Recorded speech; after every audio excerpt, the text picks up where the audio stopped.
यही वह शख्स है कि जिसका चर्चा आज घर घर है।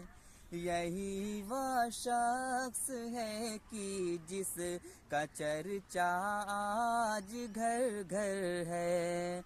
मैं उसका नाम बतलाता हूँ, वो सबू मिंबर वाह वाह वाह है। वाह। वो सबसे हंस के मिलता है, वो सबका मान रखता क्या है। बात है। वो सबसे हंस के मिलता है, वो सबका मान रखता है। हर एक छोटा बड़ा उनकी निगाहों में बराबर है।